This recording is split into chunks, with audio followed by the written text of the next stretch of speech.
everyone! So in today's video, I'm going to be telling you about how I accidentally wrote a 10-book series. So if you've been following the channel for some time, you already know this series is called Fostered. I've been writing it for a really long time. It's really long and it's my current project that I've really been nursing for a number of years. I wanted a little hub where I could point people if I wanted to explain sort of the history of Fostered. So this video is going to do exactly that. Now the format is going to be a little bit different. While I was planning this video, I thought I could just sit here and do like a regular scripted video, but the script, like Fostered itself, is really long and superfluous, which means it would take forever to record this video. So instead, we're gonna do this kind of podcast style. So let's dive right into it. Fostered, the breakdown. So I forgot to say it in the intro, but this video was inspired by my friend Shaylin's video, where they have a bit of a story time about how they accidentally outlined a trilogy of like a fantasy novel. So I just wanted to give Shaylin a shout out because I thought that video was awesome. And it was the inspiration behind today's video. So let's jump right into how I accidentally wrote a 10-book series, aka Fostered. So if you've been on my channel for a while, you may or may not have noticed that I keep referencing a gigantic series I'm writing called Fostered. And the history of Fostered is so layered that instead of repeating it in every single video, I thought I'd make one video to refer you to. And a lot of this info is taken from a blog post I posted in 2020 on my Tumblr. Basically, all I'm gonna say before I get into this is that Marvel ain't got shit on me. Like, I've been doing the multiverse since forever, okay? Don't come from Marvel fans. I actually know nothing about Marvel. It was just a joke. Okay, so what is Fostered? Let's just define it. Now, Fostered is a 10-book series that I've been writing for nearly 8 years, and I started book 1 in October of 2014, October 2nd, 2014. So yes, I started it a long time ago when I was newly 13, and I'm currently writing book 9 at almost 21. I mean, I guess not really almost, but I'm turning 21 in September, right? So as I've aged, the plot, genre, characters, and age category also changed several times. The books range in length from 50,000 words to nearly 200,000 words. And Fostered is comprised of a 6-book main series, a 2-book spinoff called ALANNIS, another 2-book spinoff series called Moth, a fantasy spinoff, a rewrite of book 1, which is also like a spinoff, and a literary fiction spinoff. And while I was scripting this, I realized there were way more projects. So a ton of miscellaneous projects in between, which we'll get into. So here's a list of the current projects in the series before we get into the book-by-book breakdowns. And technically, there are way more than 10 projects here. Each project is listed in order of creation. So first we have Fostered, which was a manuscript, came in at about 86,000 words. That was book 1. Hunted, which is book 2 of the main series, 94,000 words, almost 95,000 words. Resisted, which is 197,000 words, which is book 3. Hollowed, which is 114,000 words, which was book 4. Blue Hour, which was a novella that I had brainstormed, but I never wrote, so that would have been book 4.5. Splintered, which is book 5 and 157,000 words, almost 158. ALANNIS, which was an unwritten but outlined Fostered spinoff. This was supposed to be the book 1 of that first Fostered spinoff. Then there was Birdstrike, which is also unwritten because that would have been ALANNIS number 2. Then Rewired, which is 83,000 words, and book 6 of the main series, which means the main series is completed at that point. Fostered, Hunted, Resisted, Hollowed, Splintered, Rewired. As you can see, they even follow the same title pattern. Those were just the most unified. After that, we got to Houses with Teeth, which is in development. It was initially book 7 of the main series, but it's now a standalone. Moth, which is another spin-off, but I actually wrote this one at 53,000 words. A lot of you might know about this project because I've talked about it a lot on here. I documented writing it a couple of years back. And then there's Feeding Habits, which is Moth number 2, and I'm currently writing this. Bane of my existence, y'all already know because I talk about it all the time. So then there's Of the Red Earth, which was a rewrite of book 1, so Fostered. And then lastly, I think, I might have missed something, but I'm pretty sure lastly, it's Seventh Virtue, which is the fantasy spinoff, adult fantasy that I'm currently writing. I forgot to mention, there is also 3 stories that are Mothwork related that I wrote before Mothwork. So I think this is 15 projects. I don't know. It would have been Houses with Teeth, 3 stories, Mothwork. I don't know. This is why it's hard. So if I'm correct, this would be what the reading order is supposed to be. It would be Fostered and then Of the Red Earth, because Of the Red Earth is a Fostered rewrite, though technically you could just read that one not in the series. It would be Fostered, Hunted, Resisted, Hollowed, Blue Hour, Splintered, Rewired, 3 stories, Mothwork, Feeding Habits, ALANNIS, Birdstrike, Houses with Teeth, Seventh Virtue, and Houses with Teeth also don't really fit. They're just kind of like standalones. So I guess Houses with Teeth, Seventh Virtue, and Of the Red Earth are like not part of the series. So before we get into it, let's talk about the characters, because these are the 4 main characters. They're going to just show up all the time. So I thought we should just explain it, who they are. And this is taken from the blog post. So the first character is Reeve, and Reeve ranges in ages across the series. In book 1, she's 15, and the oldest she is in Seventh Virtue, and she's 23, I think. Oh God, I already talked about this in a vlog about how I couldn't remember her age. Pretty sure she's 23 in Seventh Virtue. So Reeve is the protagonist and narrator for all the main fostered books. So remember, books 1 to 6, all the fostered, hunted, all the ones that sound the exact same. Those are the books that she narrates. She's the sister of Lonan, who I'll introduce in a second. She will write salty breakup songs about people she was never in a relationship with. She's also bi. She likes purple. Those are a couple of things about Reeve. Then the next character is Foster. And Foster, for context sake, was once Reeve's boyfriend. Because all YA dystopian books had to have like a romance that didn't make sense, right? And this was my romance that didn't make sense. Now it just makes me so weirded out because they're just totally like just friends. But anyway, he's the best friend of Harrison, who I'll introduce, would write love songs about tofu. He's vegan. He loves being vegan. He loves planting things. Like, he's a big green thumb. He loves the rain. He loves to read. He loves to stay inside. He loves to read and stay inside when it's raining. He's also ace and biromantic. And then Harrison is my favorite character ever. He's the best friend of Foster.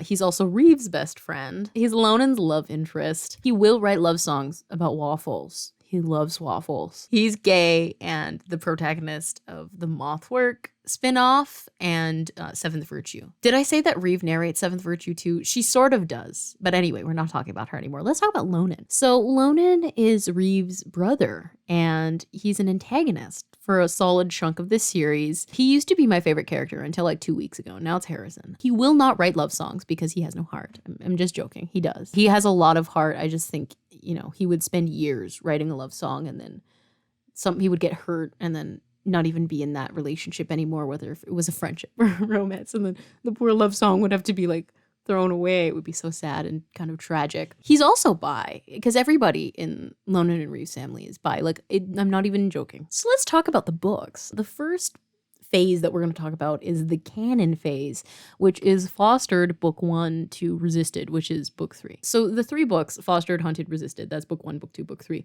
I think are the most harmonious of the 6-book main series. And that's because for a while, I believed Fostered would end at 3 books. But would you be surprised if I told you Fostered was supposed to be a standalone? I had written it thinking it was going to be over after book 1, and then it was supposed to be a duology.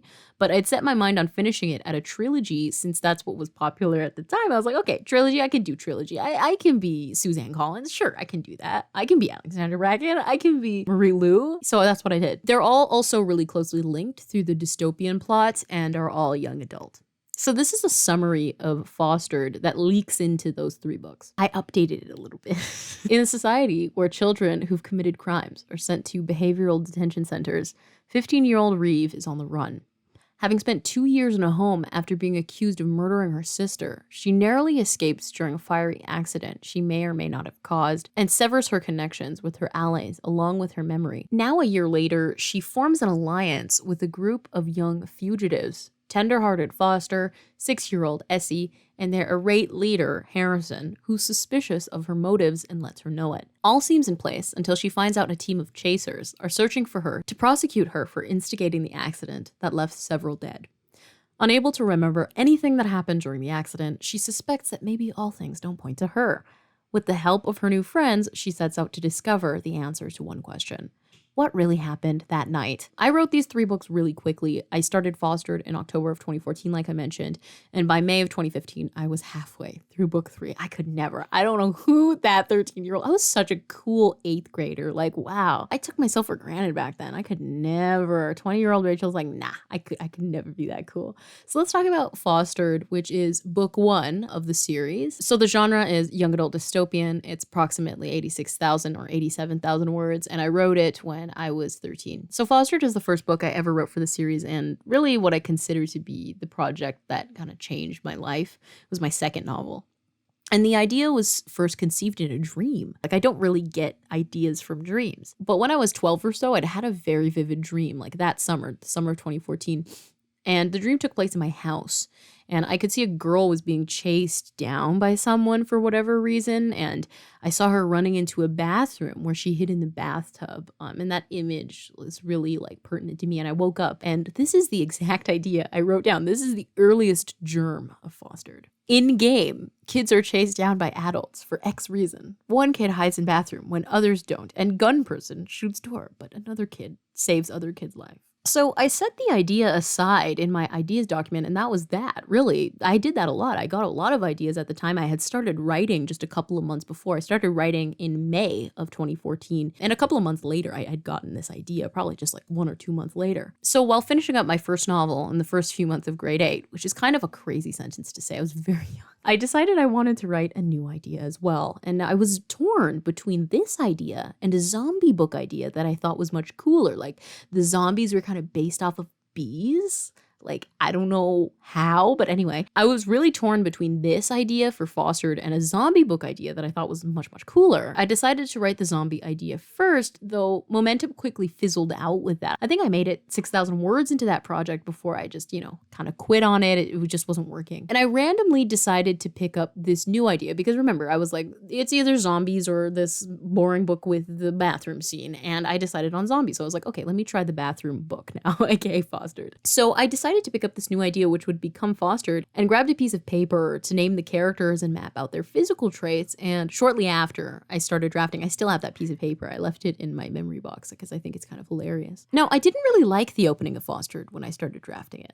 I thought it was a bit boring and decided I likely wouldn't finish the book. At that point, guys, this was not a standout book to me. Like I told you, I was young and I had just started writing, so it was that point where I was just flowing with ideas. And so I used to label my books like book 1, book 2, book 3, like in my Word document. I can't even remember. This one wasn't even like the one of the first ones. I can't remember which one it was. I think it was book 7. That was Fostered, book 7. So I'd gone through 7 books that I'd started at that point until I got to this idea. So I'm like, I don't know, whatever. This is kind of boring. I thought I was just gonna like throw it away like the other books that I hadn't finished. But then something happened. I gave the chapter to read to my sister. And my sister Sarah has been a huge supporter of my writing for so long, and she loved Harrison. Like, it wasn't anything else that she loved. She just loved Harrison and she thought he was the best. And she told me I had to write more because she wanted to read more of Harrison. So yeah, it's Harrison's fault that we're all here. But that's how I started writing Fostered, begrudgingly, and I've stuck with it since. It was the best decision I was forced into making. I am so happy. I don't know where my life would be without this series. Book 1 of Fostered follows the above plot that I mentioned, the nice summary that I gave with like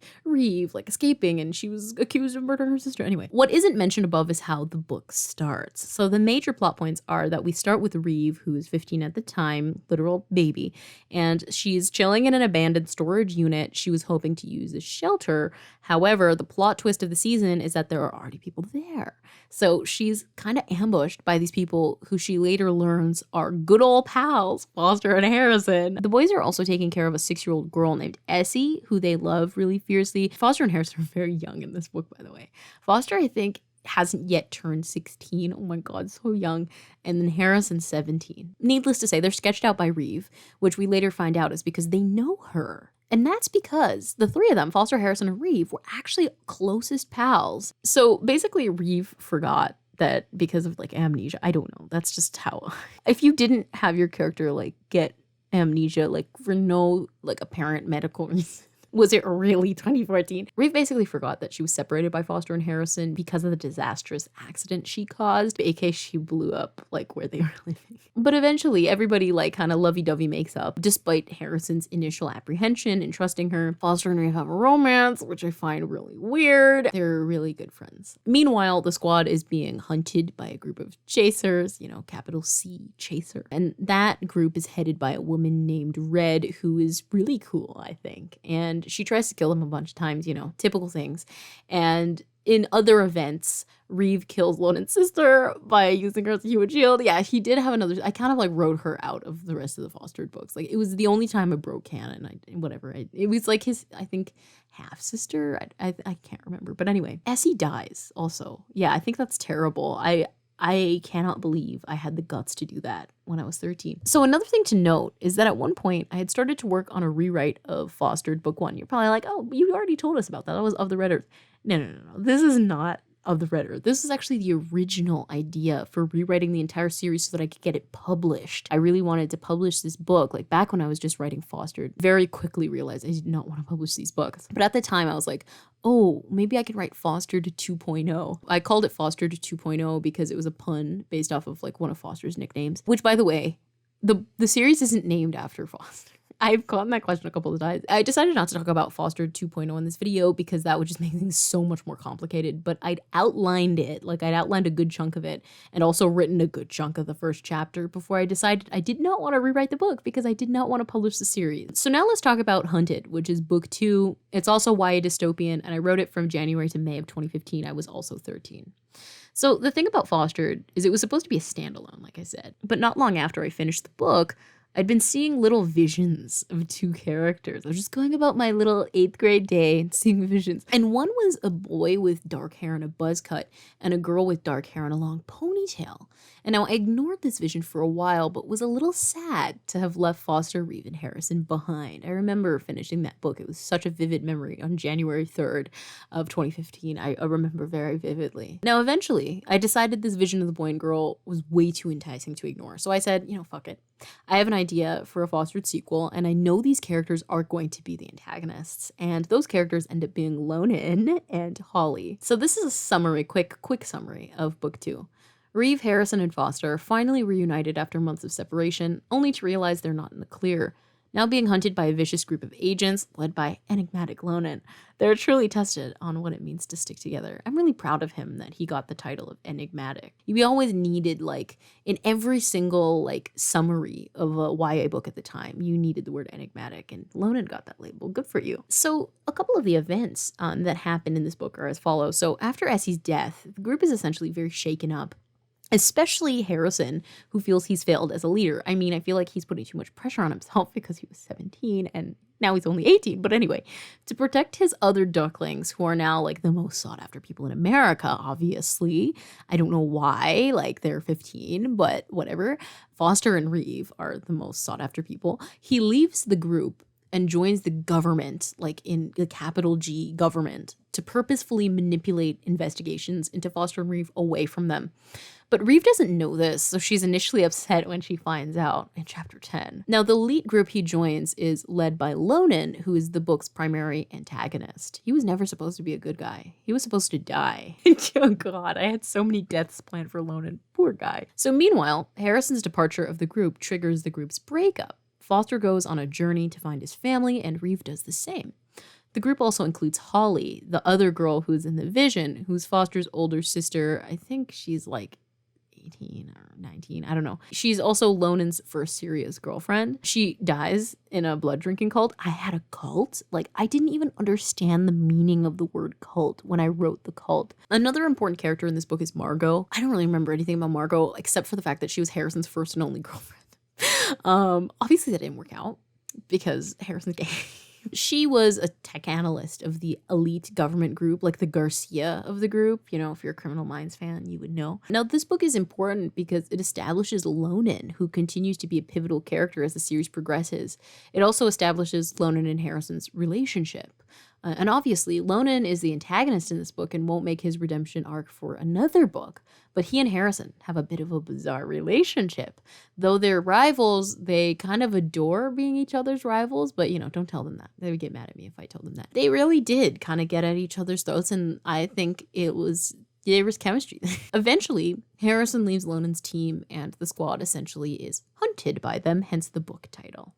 So by the end of the book, a few things happen. Number one, Lonan kills Margot, which is kind of brutal, you know? And this obviously reinforces his role as a bad guy. And after the book's events, Lonan eventually overtakes the group and they're all imprisoned. Love that. Everything doesn't work out for any of these characters. So let's move on to Resisted, which is book 3, which is also YA dystopian. I wrote it from ages 13 to 14. I had never meant for every single time, oh God, I can't read the script without laughing because every single one of these projects says, I had never meant to do Girl, get some help. Like, we know what you did not mean to do and you did it. I had never meant for there to be a fostered book 3.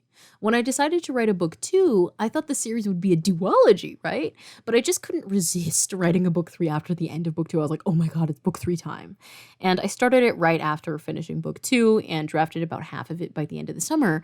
However, that fall I entered high school, and for some reason, the project slowed down tremendously. At one point even, I'd given up on the series entirely. I think I have a blog post about me talking about giving up on this series. And at that point, I kind of had moved on a little bit. I moved on to drafting a book called I'm Disappointed, which I thought was going to be like my debut novel as a teen writer. I worked really hard on that book. I wrote I think 10 drafts of it, and I spent about, the rest of that school year working on I'm Disappointed. So I never thought I'd look at the fostered characters again. That made me feel kind of sad, but they felt like strangers in some ways.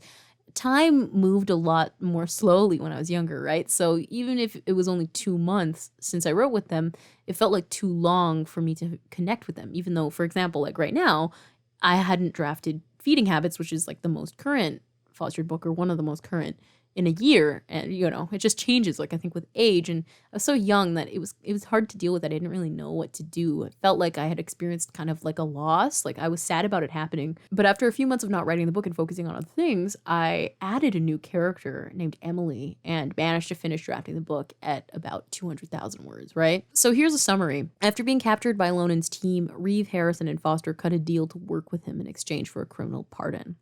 And this is my favorite fostered book because there's just so much drama. And we start in headquarters, aka Lonan's pride and joy. He loves HQ. After he kills off his old boss so he can be the ultimate antagonist because she basically got his girlfriend killed. He's the man in charge and power tripping like crazy, right? Because he's an antagonist. Meanwhile, Reeve is separated from Foster and Harrison, who are also in HQ because she's not doing well mentally. Lonan has given her the job of executing people because he's evil. And in a return, I gave him that job in Seventh Virtue as karma. Karma's a bitch, Lonan, which she isn't enjoying. So Lonan takes it upon himself to address her mental health concerns, which obviously isn't helping because they mutually hate each other. Like, she doesn't want to talk to him. But eventually, Reeve barters with Lonan for what she wants by using Holly's death, which only she and Foster witnessed, at the cult, as leverage. Because Lonan essentially got his entire government squad killed, Reeve uses this as an opportunity and says, well, you could, hire Foster and Harrison. They have the same skills, right? They're unspecific because it's 2015. We're not going to specify anything. Lonan does that, and there you go. We have a new squad. It's Lonan, Foster, Reeve, and Harrison. This is rarely where we build a relationship between Lonan and Reeve, who've previously done nothing but try to kill each other. They bond in this bizarre kind of way. It was my favorite thing to write, and while they still don't like each other, they mutually understand each other more than Foster and Harrison do, as in many ways, Lonan and Reeve have both done the same awful things, aka lots of killing people. I don't know how I did that before. I can't kill characters now. I am too weak. I could never. This all builds up to the epic reveal toward the midpoint of the book that they're actually half siblings. They share a mother. This news causes major tension in the OG squad, so Reeve, Foster, and Harrison, as Foster and Harrison think Lonan has done too many irredeemable things to be forgiven, despite the fact that he and Reeve are related, and they're right. However, Reeve isn't so quick to decide. She and Lonan go through a lot together throughout this book, including kidnapping, attempted murder, and explosion, Reeve pretending to be a corpse, which are still some of my favorite things to reread. And the reason I love this book the most out of all the books I've written, this is where the redemption arc occurs. Yeah, he gets his redemption arc. This book develops their allyship, but also their siblingship, which is something I love. You don't see that in the other fostered books. I don't know if I will, really get that same level of siblingship. I hope I do. So the book ends when the squad, now joined by Lonan, is forced out of hiding. This leads to another separation, with Reeve taken into custody for the first time in years. By the way, it's a safe bet to say that they age a year every single book. So at that point, Reeve is 17 in book 3, and Lonan and Harrison are 19. And Foster is 18 because he's a year older than Reeve. So now we break into a new and strange era, aka Hollowed, which is book 4, to Rewired, which is book 6. And this is where things start changing for the series. So let's talk about Hollowed, which is book 4. Now this is where the age categories and genre get a little bit confusing. I'm not sure it's YA. content's a little bit too violent, I think, and maybe a bit graphic. And then dystopian, I don't know. It's not really as pertinent in this book. And I wrote this from ages 14 to 15, so grade 9, and then I think the very beginning of grade 10. Now, I hadn't meant to expand Fostered beyond a trilogy, but as things go, I decided, let me make Fostered, the final endgame Fostered, a quartet. And I did that, and I hated it. I hated writing this book. I hate it. I don't like this book at all. I think it's one of the worst things I've ever read. This is the summary. After a traumatic event, Reeve, isolated and carrying new and painful demons, struggles to adapt after reuniting with her allies. So book 4 is my least favorite book of the 6, and that's because it's just melodramatic, and I was finding my writing style, and it was just a puberty of a book, I think. And it's not quite appropriate, like I said, for YA because it is a little bit violent, but it also wouldn't appeal to adults at all because it was written by a 14-year-old. So it's a bit categoryless. Now, dystopian elements still exist, but they're less relevant, so it's also a bit muddled in terms of the genre. Hollow does one good thing, though. It introduces a new character, and her name is Glenn. And Glenn is Lonan's second serious girlfriend, and remnants of this relationship still show up in current Fostered spin-offs. Feeding Habits especially, she still shows up in that, which I think is kind of fun. So now we're going to talk about Blue Hour, which is a novella that I'd conceptualized at around age 15. And this was supposed to be a novella describing the events that occur before the start of Hollowed, so before the start of book 4. I don't call the books by their names because I don't remember them. I just do book 1, book 2, book 3, book 4. That's how I'm going to refer to them in this video. So the summary here is Reeve struggles to find herself amidst a toxic romance. And this novella was very early in development and only ended up having about 3K words of notes. I never ended up writing it because I also wanted to save it for when I was a good writer. Oh my God, don't do that. You're never going to write the project. I mean, sometimes you have to do that, but if you're really doing it because you're insecure about writing badly, my advice, I'm giving advice right now. Just write it anyway. But I really thought I'd write it and had even semi-drafted some of the scenes in a notes app, but it didn't really end up working out and kind of forgot about it. But some of the content I might refer to in other videos, which is why I'm noting it in this video. So let's talk about Splintered, which is book 5 of the main series. This one is YA ? I don't even know what it is. And I wrote it at age 15. It's not even really dystopian ? I don't know. I have no idea. At this point in the series, I'd given up on sticking to my plans, as you can see.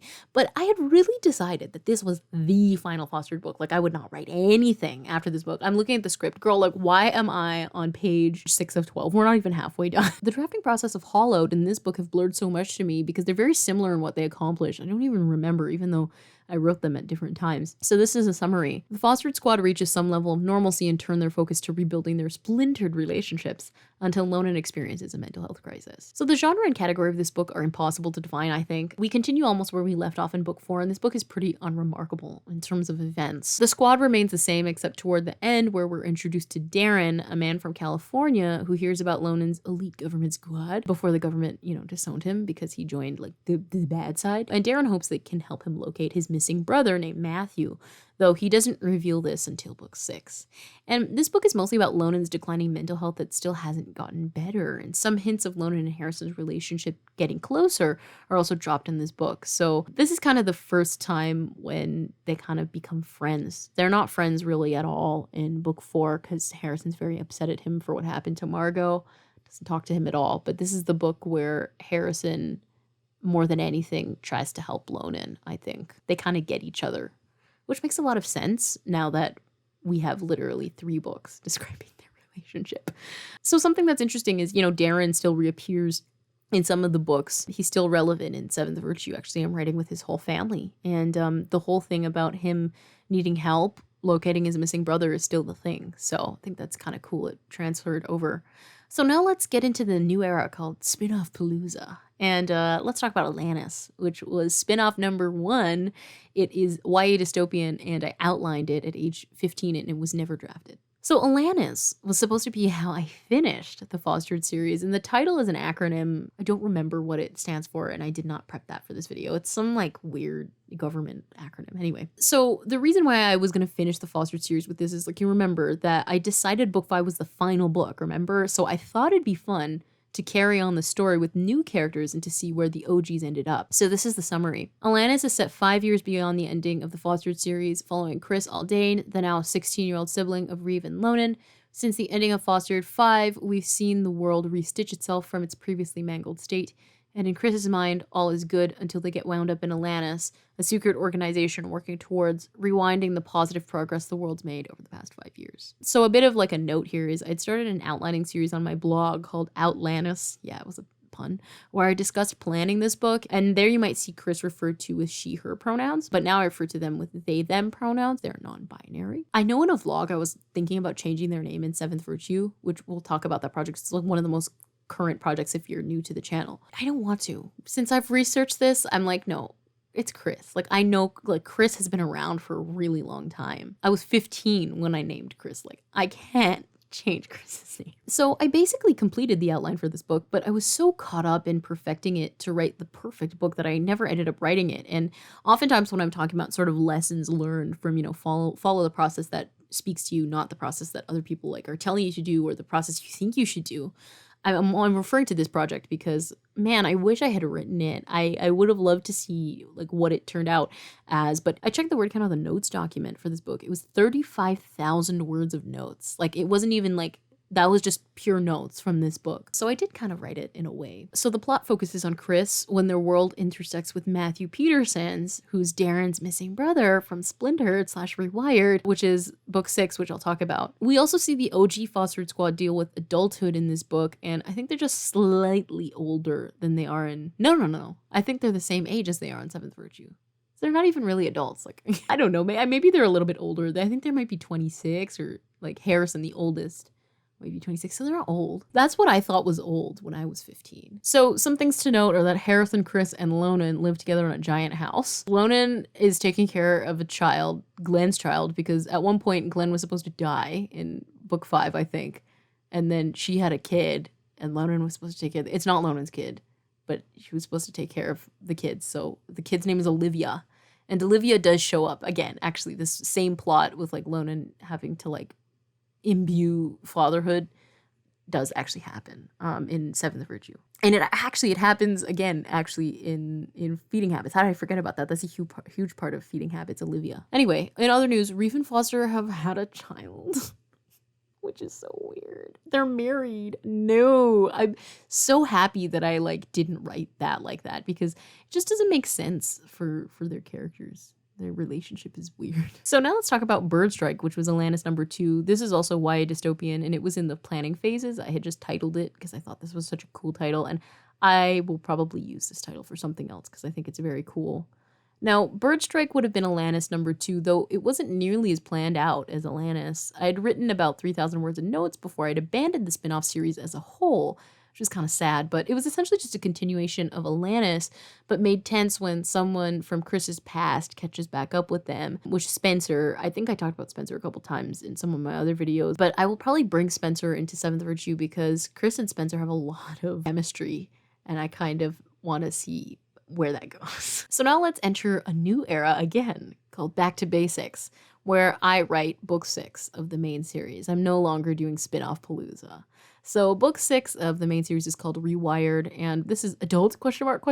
Literary fiction sometimes ? And I wrote it from ages 16 to 17. Now, by the time I got to writing Rewired, I genuinely believed this would be the final monster book. Oh my god. And I'd even planned how I'd commemorate the series to make it official. So this is the summary of it. Reeve and friends are not getting along. After months of interrelational conflict that has driven them apart, Reeve finds solace in a new relationship with Darren until it turns into something more. So the category of this book is bizarre. It begins as weirdly kind of maybe YA, but then dips into adult literary fiction at some points. And this book is where I really grasped my writing style. And so the genre and category reflect that strange, kind of turbulent transition. What you need to know about Rewired is the progression of Darren and Reeve's relationship as it goes from acquaintances to pals to more than pals to I don't want to be your pal. So maybe we could have been something good together. I don't know. So this book is so weird. And it's important because this is the exact dynamic that I have in Seventh Virtue. I missed writing Darren and Reeve being friends and then kind of being messy together. I missed them because I think Reeve and Darren like are kind of meant to be a partnership in a way. Like they're really good for each other in some ways. God, I can't say that in total. Like maybe I'll redact that statement In Seventh Virtue, this is the same thing, right? So this book is so weird and disjointed, Rewired, because of this transition away from YA dystopian and into adult literary fiction. We also get even more of Lonan and Harrison's relationship development. You actually get some hints at some romance as Reeve muddles her way into business that is 100% not hers, but you don't see it on the page because, of course, we're not in their perspective. But Reeve, you know, she's a nosy bitch. As the books progressed, I had thought, okay, let me write a book 7. I had gotten an idea, which I'll talk about, and I had decided, okay, this is not the end. But I didn't know at the time that it actually was the end of the main series of Fostered. So what that means is that after Rewired, I no longer stuck solely to the canon of the previous books. I changed a couple of things, or I cut characters. Before I wasn't doing that. Before I had some sort of continuity between the books, even though they changed a lot. This just happened organically as I grew out of the idea and struggled to write Fostered, a genre series in a literary fiction style. So it kind of died, a part of it died after Rewired, which I think is a little bit sad. Let's enter a new era. So let's talk about Houses with Teeth, which was apparently supposed to be book 7 of the series. It's very complicated. Let's talk about it. It's supposed to be adult literary fiction, and I conceived the idea at age 17. So Houses with Teeth is a bit of a complicated book with a complicated history, and the idea came to me based off of the title. Now, I needed to come up with a title for Rewired, and in the process, wrote down Houses with Teeth. And I came up with the title because I needed to name the parts of Rewired, and at one point I thought of naming it Houses, and then the phrase just Houses with Teeth came into my mind. And I thought the title was too good for Rewired. It was actually Rewired was called Houses with Teeth for a while, but then 2 hours after I came up with the title, I was like, nah, this book sucks. It doesn't deserve this really cool title. So I decided it would be, dun dun dun, you all saw this coming, the next Fostered book, right? I'd always known Houses with Teeth would be different than the other Fostered books. So it would be the main series, but I wanted the genre to be completely different and steeped in literary fiction. So this is why I was okay with the title straying from the past tense verb titles the rest of the books had. I hated those titles. I don't like them at all. After book 3, I didn't want to name them like that anymore, but for consistency's sake, I did. But anyway, the book had initially started out as a tale following Reeve, who's undertaken a new identity as Evie in Manhattan. In book 1, there's a whole kind of memory of her talking about how her sister gave her this nickname, Evie. She didn't like the nickname, but the sister and her, they only called each other by their nicknames. So Evie was Reeve's nickname. When her brother, Lonan, who's been searching for her, calls to fill an ad to be her roommate, she's forced to confront the dangerous relationship she's in with her boyfriend, Joel. Now, I'm not sure why, but this concept eventually morphed into something different, where Reeve still lived with Joel in the same apartment, but was convinced the ghost of a murdered girl was haunting her place. Eventually, this further developed to me changing the idea to also include that she believed her father, who had died, was also haunting her. I don't know, so weird. I wrote about 2,800 words of all of those variations and had taken thousands of words of notes, but the project deadened out. I was at a strange point in my writing where I didn't know what I wanted, and the pressure was getting to me. I was like, this is not literary enough, basically. And I feel uncomfortable changing the canon so much to make it literary. But when I was in first year of university, I eventually changed the book again to be about the following. So I'm not even following how many versions Houses with Teeth has had, but this is the summary of the new version. After escaping a toxic relationship, 20-year-old Reeve disappears for the second time in one summer. She's drawn to Wicker, a mealy town outside New York City, whose disappearances of affluent girls has caught her attention.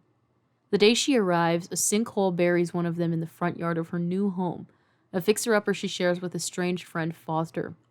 Quickly, she falls prey to speculation by herself and others who try to connect her to the tragedy. And even stranger, false recognitions as the girl in the ground and the many other missing Wicker girls make her feel more and more like one of them, these alluring unknown women. I think it's a cool summary. I could use it for a different project one day. Yeah, it didn't end up staying like this. But I wrote about 3,800 words of this version of Houses with Teeth before I lost steam. It just wasn't what I wanted out of the project, where the scenes that excited me the most were quiet and isolated, not so high concept and high stakes. I gave up on the project completely at that point. I was supposed to write it before I wrote Feeding Habits. Actually, Feeding Habits wasn't supposed to be a thing. I had finished Moth work, and the next project in my queue was this book.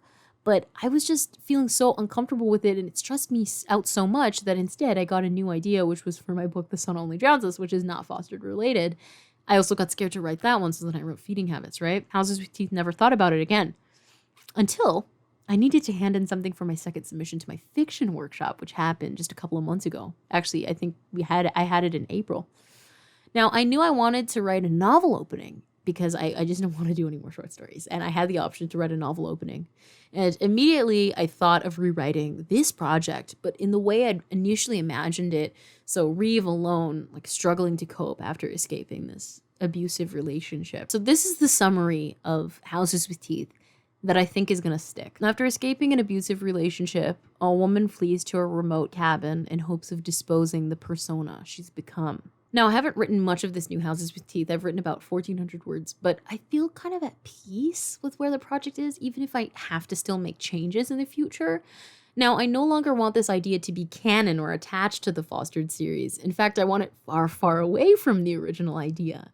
I just want to write about Reeve and her character, and I'll still keep her name, I think, but she's probably not going to have a brother. Like, her mom is going to be she's going to have a different backstory. Like, she's not going to know Harrison. She's not going to know Foster, because it's not about them. This is a different story. It's just about this woman, and I know it's Reeve. I can't change it for me, Reeve. I was going to change your name, and I might change it, but, you know, at the end of the day, this is Reeve's story, like, and I really want to keep it that way. But fun fact for this story, a lot of the original ideas for Houses with Teeth are actually now a huge part of Seventh Virtue. So, you know, they didn't all go to waste. And while I was prepping for this video, I found those original openings, like there's one where she's like washing out plant potters. And then there's one where she's talking about like her dad gives her a phone call, but then she realizes too late that her dad's actually not alive.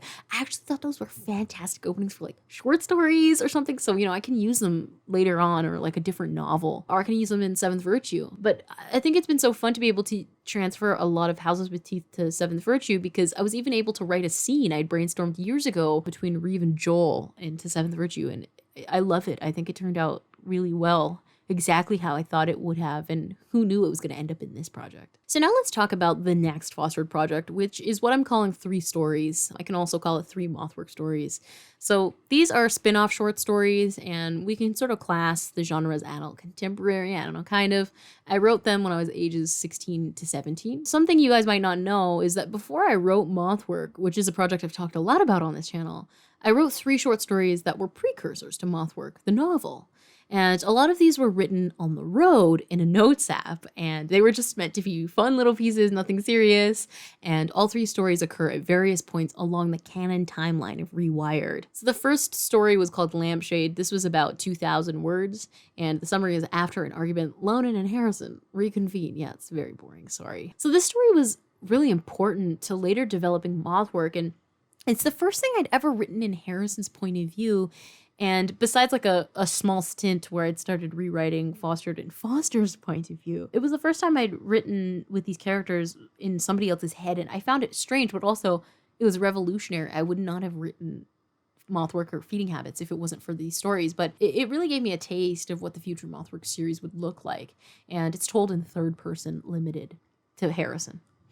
So the next story is called Fishbowl, and this is about 1,800 words, and the summary is Lonan and Harrison split Chinese takeout on a mini date, and it's told in Harrison's point of view. It's 3rd person limited, and this story was even closer to Mothwork, and the story I remember most out of these 3 mini stories. And then the last story is called Mandarin, and this one was 2,700 words. The summary is Harrison helps patch an injury up on Lonan. I actually completely forgot that that was the plot of this one until I was researching this, even though it's the one I wrote most recently. I wrote it in grade 12. I guess, which isn't that recent, but anyway. So this was even closer to Mothwork. A scene of Mothwork actually occurs right before this one does. So, you know, we're coming closer and closer to what I'm currently writing. And this is also told in Harrison's point of view in 3rd person limited. So now let's talk about Mothwork. Yeah, an actual relevant project that I don't despise. So this is a spin-off of Fostered, of course. And it is adult contemporary, kind of. It reads a bit literary. I feel like I only called it contemporary because I was insecure about the writing and I didn't think it was literary enough. So I don't know. We'll find out when I reread it. But I wrote this when I was 17 to 18 in 2019. I finished it in March of 2020. So you know how I said that I had finished Rewired? Like, I didn't really know what to do. I thought I was going to write Houses with Teeth, but I didn't end up doing that. I took a break and I decided to write a full-length spin-off from Fostered, which was inspired by the Lonan and Harrison mini-stories. And it ended up being Mothwork. And now I already have an all about my novel video on Mothwork, so I won't go into too much detail. I'll just check that video out just for the sake of this one. But this is the book where we finally get to see Lonan and Harrison's relationship on the page. As Lonan struggles to grasp trauma from childhood and Harrison struggles to help him, their relationship simultaneously deepens and falls apart. Now, this eventually leads to a much-needed separation where Lonan explores a new relationship with Eliza, who is his father's ex. I know, it's weird. Okay. And Harrison figures out what he needs in order to live a happier, healthier life. So this is the summary. The cabin isn't haunted, but a dead man owns it, and they know which one. Harrison and Lonan aren't friends, isolated at a cabin that holds more secrets than either would like to admit, all connected to the man who owns the cabin, Lonan's father. The boys are content in keeping these secrets buried. That is, until in attempts to destroy a dark room close by in the woods, they come across a photograph of an unknown woman whose presence unravels their faux normalcy, until they're both forced to confront their pasts, the unknown woman, and most secretive of all, the nature of their relationship. And I wrote this book really as a means to cheer myself up, and it's changed my life. I mean, wow. Without it, I would never have gotten to know Harrison on the level that I have. You know, it's narrated in both their points of view. It's narrated in both Lonan and Harrison's third limited points of view. But this book and its sequel, Feeding Habits, are really Harrison stories. And I'm happy he gets the place he deserves to thrive because he's my baby and I love him so much. You know, there's a reason why he fueled me writing the whole series. He's just a really good character. I'm happy I was able to give him a story. So let's talk about Feeding Habits, which is Mothwork 2, adult literary fiction, and I started writing it when I was 18, and I'm still currently writing it. So Feeding Habits is a sequel of Mothwork and is one of my current writing projects, and the logline is Lonan, stuck in a toxic relationship, and Harrison, disappointed by his New York City restart, find themselves on separate trajectories toward inevitable isolation, until Lonan finds purpose in helping out an old friend, and Harrison realizes his dull reboot could be revitalized if he seeks out what, or who, is missing. I'll give you a second to guess out who's missing, you know? Starts with an L and ends with an Onan. So as proven through this video, I'm unable to write Fostered standalones, right? I'd planned Mothwork to be a standalone. Of course, I planned it, of course, I did.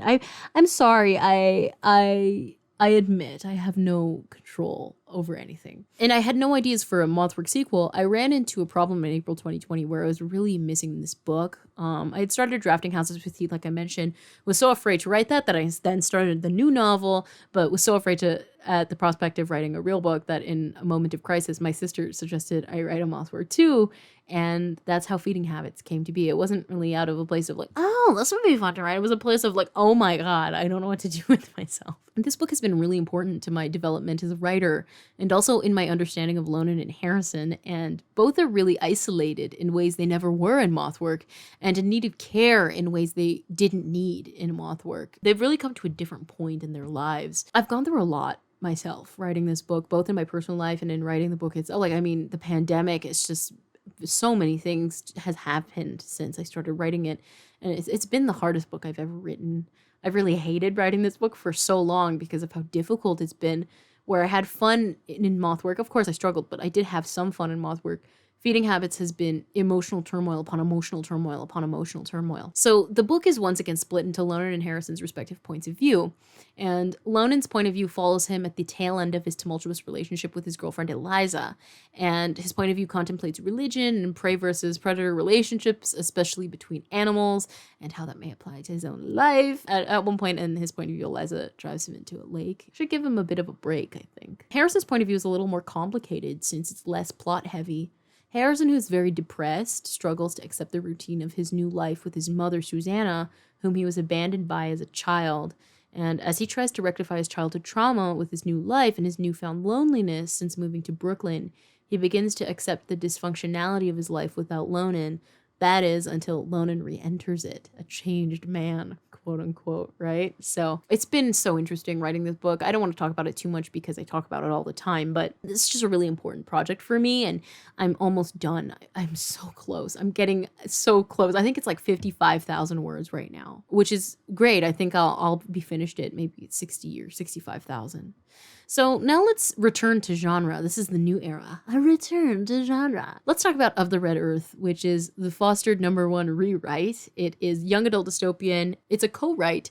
It's about like 4,700 words. Actually, I think it's longer. I don't really know because it's not really my project anymore, but we'll talk about it. My sister and I came up with this idea when we were 19. Of the Red Earth is a rewrite of Fostered that my twin sister and I brainstormed and co-wrote together. She's a writer too. And the first chapter is complete, though she wrote the majority of it, and she's gone on, I think, to write the second chapter, like she's in the middle of it. So this is more her thing. I'm just mentioning it here because I may or may not like pull lore from it. So just in case, I want to have this as reference. This is a summary, and yeah, there's a pandemic. I would pitch this as the fifth wave meets the darkest minds. But after a virus outbreak wipes out much of America's population and crashes the economy, Reeve, a 15-year-old ex-convict accused of murdering her sister, is on the run. Struggling to survive, she meets Harrison, a self-sufficient runaway not much older than her, who claims to have a similar past. Despite her apprehension, Reeve allies with him and agrees to help search for his missing friend Foster. But when they meet a stranger in the woods, who Harrison starts falling for and who may be secretly trying to apprehend them, Reeve and Harrison find themselves caught in a conflict much larger than either expected. I love this rewrite. It's not my project, like I said. Sarah's written a majority of it. I want to give her all the credit. This is not really my thing because she did such a fabulous job writing this, but it's important to the Fostered verse because it's what I wish I could have written when I was 13. Like, this is the Fostered of my dreams. Like, if I had found this book, like, I would have been obsessed with it, right? I can't really remember why Sarah and I decided to write this book. We were both really stressed in second year and wanted to write a YA book we could collab on since Sarah was obsessed with the Hunger Games. I believe we conceived this idea in late 2020. We settled on Of the Red Earth, and I came up with that title, which helped me come up with the book's plot. And I'm not sure if the book will be finished because it's Sarah's project really now, but Sarah's written several thousand words of it that I love. They're so fantastic. Like, her writing is amazing. Like, I don't really remember the parts that I contributed to, but I'm absolutely obsessed with the parts that she contributed because it's really the best experience ever to read your book, but you didn't have to write it. And she nailed it. And the first chapter that she wrote is my favorite thing ever. It means so much to me to be able to have that. I love that project. Now we get to the final project in the Fostered series for now. And that book is called Seventh Virtue, which is one of my current writing projects.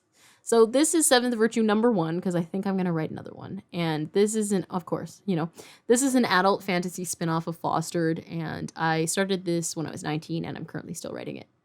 So Seventh Virtue is a funny project because it was never meant to happen. But let's get into the logline first. And I also have a summary. So let me read the logline at first. After a magical intervention goes wrong, an unmotivated millennial must find the seventh virtue, a mystical bird at the head of a magical family, in order to save his ex-boyfriend's life. This is the summary of Seventh Virtue. I really only wanted to read the logline so I could call Harrison an unmotivated millennial. Here's a summary. Harrison is mid-quarter life crisis. After his alcoholic mother mysteriously vanishes following an altercation he blames on his ex, Lonan, and Lonan's sister, Reeve, he moves to the past with his time traveler roommate, Foster, to relive the week she disappeared.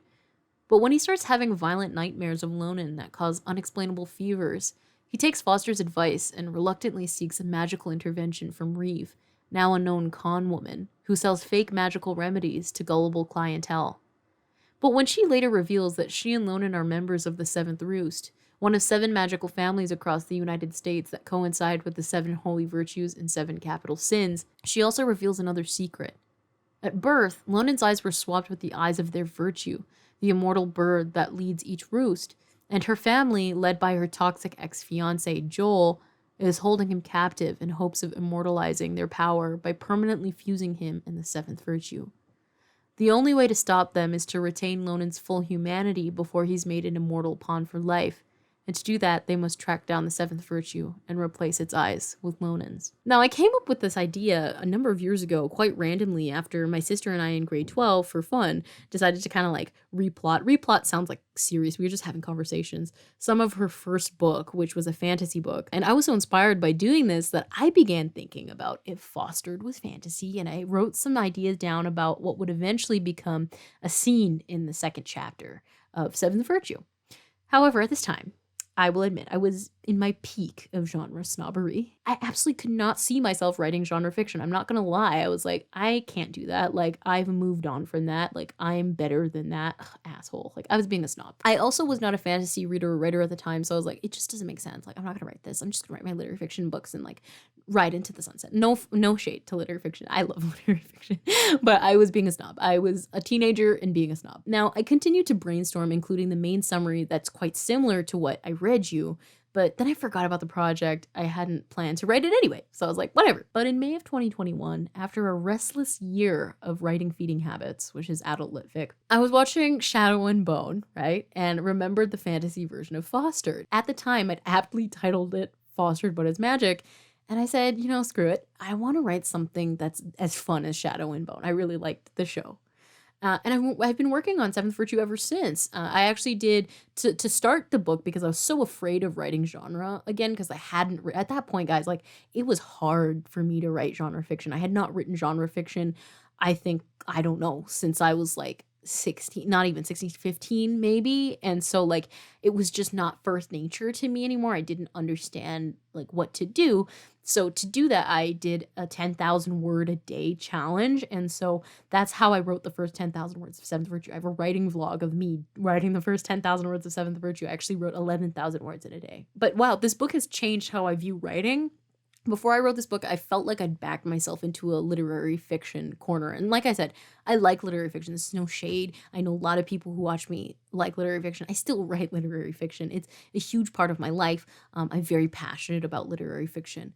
So this isn't meant as shade, of course. But really, I was like, I don't know what to do. Like, I can't keep writing like this for the rest of my life. But like, I like this literary fiction. I just can't, stick to, like, I can't see myself only writing this forever. But Seventh Virtue brought a spark back in my writing that made drafting feel like it did when I was a kid. And naturally, it made writing literary fiction easier because I didn't have so much pressure on myself, I think. Like, oh, this has to be the perfect literary story. Like, I didn't feel that way anymore. I was like, nah, it doesn't matter, whatever. I've toyed around with adding multiple points of view to this book, and I may very well at a later date because the writing process for Seventh Virtue is literally pure chaos. But for now, it just follows Harrison. I've written a couple of scenes in Reeve's point of view. She has like kind of like a couple thousand words. But in fact, I've described this book as fantasy Feeding Habits. So it is like Harrison's book. But I've written around 61,000 words of this manuscript so far, and I project it'll end up being around 100,000 words. And it's been such a joy writing this, honestly. It was kind of scary for me to dip back into genre because I wrote so much of it, but I felt like I had forgotten everything about it. And now I've had tons of fun writing this project because I've mashed together pretty much every single Fostered project I just mentioned to you into this one book. And it's meant a lot to me to be able to revisit parts of the series that brought me so much joy years ago. And it's a plan of mine to like be able to rewrite a couple of the scenes. Like I have sort of like rewritten scenes or taken inspiration from old scenes from the old books that I really loved writing.